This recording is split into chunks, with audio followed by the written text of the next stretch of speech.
এবারে জানাইনি যে আমাদের এই পশ্চিমবঙ্গ আজকে কার জন্য কার দ্বারা আজকে আমরা পশ্চিমবঙ্গে আমরা বাঙালি বলে বড় পরিচয় করতে পারি।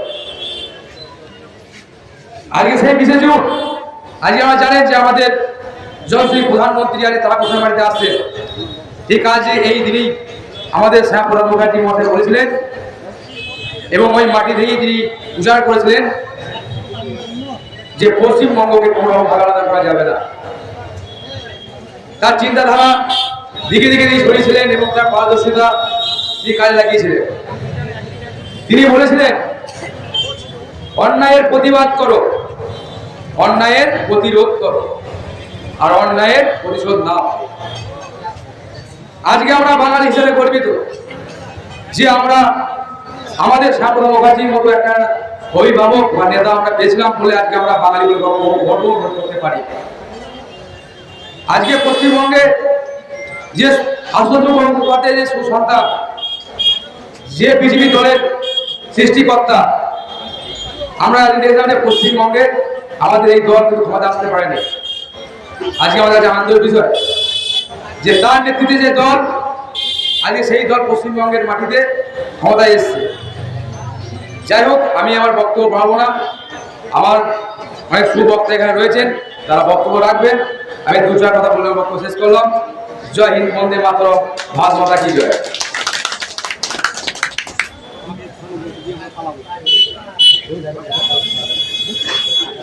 এরপর আপনাদের সামনে বক্তব্য তুলে ধরবেন দীর্ঘদিনের লড়াকু কার্যকর্তা, ভারতীয় জনতা পার্টির সুখের সঙ্গী, এই মন্ডলের একসময় বরিষ্ঠ কার্যকর্তা, যার হাত ধরে বহু নেতৃত্ব এখানে আমরা আজকে নেতা হতে সক্ষম হয়েছি। সেই বরিষ্ঠ কার্যকর্তাকে আপনারা হয়তো সকলে চেনেন। ভারতীয় জনতা পার্টির বিভিন্ন দায়িত্ব পালন করেছেন। তিনি হলেন আমাদের প্রাক্তন প্রেসিডেন্ট, লড়াকু কার্যকর্তা মাননীয় গদাধর পারিক মহাশয়কে এই মঞ্চে কিছু বলার জন্য আহ্বান করছি।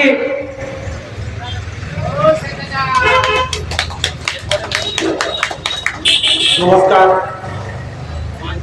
এই মঞ্চে উপস্থিত আছেন মাননীয় গৌতম হালদার মহাশয়, তারপর উপস্থিত আছেন সঞ্জীব হাজরা মহাশয়, তারপর উপস্থিত আছেন দেবব্রত চৌধুরী মহাশয়, তারপর উপস্থিত আছেন প্রবীণ মল্লিক মহাশয়, তারপর উপস্থিত আছেন বরিষ্ঠ কার্যকর্তা মাননীয় তরিৎকান্তি রায় মহাশয়, বিধানদা উপস্থিত আছেন, বরিষ্ঠ কার্যকর্তা প্রত্যেকেই কিন্তু এই উপস্থিত আছেন এই মঞ্চে। এই প্রথমেই বলি, এই এলাকার এই কুসুরি বাজারে বাস স্ট্যান্ডে এবং প্রত্যেকটা ব্যবসায়ীকে আমি আমার গৈরিক প্রণাম জানাই। তারপরে এই গ্রামের সমস্ত বাসিন্দা যে সমস্ত আছেন তাদেরকেও আমরা গৈরিক প্রণাম জানাই। যে সমস্ত কার্যকর্তা এখানে উপস্থিত আছেন, বিজেপির কার্যকর্তা যে সমস্ত উপস্থিত আছেন, বুথ সভাপতি থেকে শক্তি কেন্দ্র থেকে প্রত্যেককে আমার সমবেদনা এবং প্রত্যেককে আমার ভালোবাসা জানিয়ে আমি সামান্য কিছু আজকে বলতে এসেছি। তো আজকের যে প্রতিষ্ঠাতা দিবস, পশ্চিমবঙ্গ প্রতিষ্ঠাতা দিবস 1947 20শে জুন, এই 1947 20শে জুনে বাংলা প্রতিষ্ঠাতা হয়েছিল। কিন্তু দুর্ভাগ্যের বিষয়, এই প্রতিষ্ঠা দিবসটা আমরা এর আগে অনেক পালন করেছি, কিন্তু তখন কিন্তু আমাদের লাইসেন্স ছিল না। লাইসেন্স বিনা লাইসেন্সে করেছি। তার মানে হচ্ছে আমরা কিন্তু তখন কিন্তু গোপনে করতে হয়েছে, ভয়ে ভয়ে করতে হয়েছে। কেউ জানতো, কেউ জানতো না।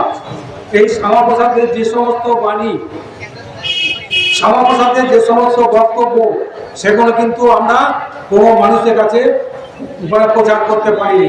আজকের আমাদের সুযোগ এসেছে, মাননীয় প্রধানমন্ত্রী আজকে কিন্তু তারকেশ্বরে আসছেন এই শ্যামাপ্রসাদ পশ্চিমবঙ্গ যে পশ্চিমবঙ্গ দিবস উপলক্ষে। তাই যে শ্যামাপ্রসাদ মুখার্জি আছেন ওনার সামনে সামান্য কিছু বলি যে শ্যামাপ্রসাদ মুখার্জি উনি যদি না থাকতেন তাহলে কিন্তু আমরা পশ্চিমবঙ্গ এই ভারতবর্ষে থাকতো না। বলিষ্ঠ কার্যকর্তা আছেন দেবুদা, বলিষ্ঠ কার্যকর্তা আছেন তরিদা, উনি বিস্তারিতভাবে বলবেন। আমাদের একটু কাজ আছে, আমরা চলে যাব। সামান্য কিছু বলছি, এইটুকু শুনে নিন। এই যে শ্যামাপ্রসাদ মুখার্জি আছেন উনি যদি না থাকতেন তাহলে কিন্তু আমাদের পশ্চিমবঙ্গ বাংলাদেশ কিংবা পাকিস্তানের সঙ্গে চলে যেতাম। ওনার ক্ষমতার বলে, ওনার ত্যাগের বলে, ওনার বলিষ্ঠ কার্যকর্তার ফলে আমরা কিন্তু এই পশ্চিমবঙ্গকে ভারতের কাছে রাখতে পেরেছি। যার জন্যে প্রত্যেকটা মানুষকে, প্রত্যেকটা সচেতন মানুষকে বলবো ওনার বাক্য এবং ওনার প্রচার এবং ওনাকে সুসম্মান জানিয়ে সারা ভারতবর্ষের বুকে ওনার বাণীটাকে ছড়িয়ে দেওয়ার জন্য। বিশেষ কিছু বলছি না, এরপরে যে সমস্ত বক্তব্য আর নেতারা আছে আপনাদের সামনে বিস্তারিত বলবে। এইটুকুনি বলে আমি আমার বক্তব্য শেষ করলাম। ভারত মাতা কি জয়। আর একটা গুরুত্বপূর্ণ কথা আছে, মাননীয় প্রধানমন্ত্রী যে উনি আসছেন, এর আগেতে যতবার উনি আমার এলাকায় এসেছেন, পশ্চিমবঙ্গে এসেছেন, ততবার কিন্তু খালি হাতে আসেননি। উনি কিন্তু কিছু না কিছু পশ্চিমবঙ্গে দেওয়ার জন্য এসেছেন।